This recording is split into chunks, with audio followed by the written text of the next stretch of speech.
मला असं वाटतं की हा अगेन तुझे वडील प्रकाश आंबेडकर यांच्याही मला वाटतं कल त्यांचा असाच असतो की साधारणतः त्यांची इच्छा असते की अधिकाधिक पक्षाची माणसं निवडून यावी. मला असं वाटतं गेल्या वेळी मवियामध्ये ते त्यांना साध्य करता नाही आलं आणि म्हणूनच कदाचित थोडीशी फारकत गेल्या वेळी झालेली, कारण ज्या जागा त्यांना हव्या होत्या त्या मिळू शकलेल्या नव्हत्या. आता बाळासाहेबांचंच राजकारण घेऊन जर मला एक्सप्लेन आणि एक्सपांड करायचं झालं तर मी सोप्या ह्याच्यात सांगेन. 2009, 2014, 2019, 2024 काँग्रेस हे अकोल्याची एकटी सीट सोडायला तयार होते. पण आमचं हे कधीच पॉलिटिक्स नव्हतं की अख्ख्या पार्टीला वाऱ्यावरती ठेवून साहेबांची सीट निघाली पाहिजे.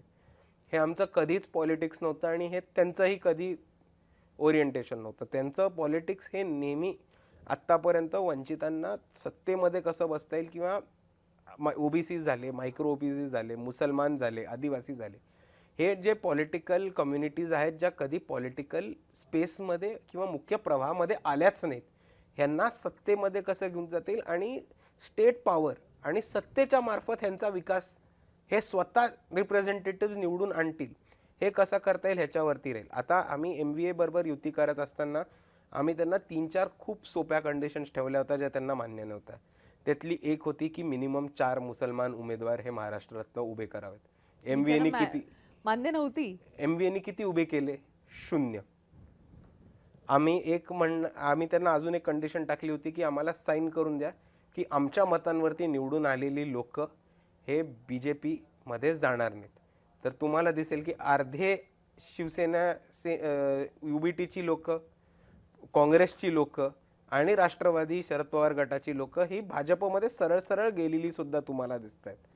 आणि त्याच्याच बरोबर आम्ही हे पण म्हटलं होतं की मायक्रो ओबीसीचा एक उमेदवार असला पाहिजे, आदिवासी समाजाला ST राखीव सोडून सोडून तरी एक सीट दिली पाहिजे. ह्या आमच्या एक खूप छोट्या आणि इझिली मॅनेजेबल कंडिशन्स होत्या ज्या काँग्रेस ज्याच्यापासून दूर राहिलं होतं.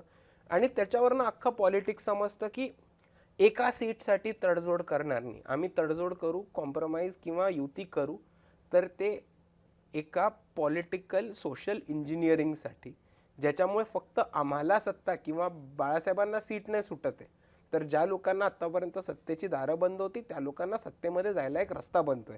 आमच्यासाठी ते जास्त इम्पॉर्टंट होतं. आणि म्हणूनच आत्ता आम्ही लोकल बॉडीजला इलेक्शनमध्ये युती केलेली आहे. आणि ती युती कुठल्या कंडिशनवरती केली आहे की 50-50 आणि सन्मानपूर्वक होऊन वंचितांना त्यांचा सत्तामधला वाटा मिळाला तरच आम्ही युतीमध्ये बसू.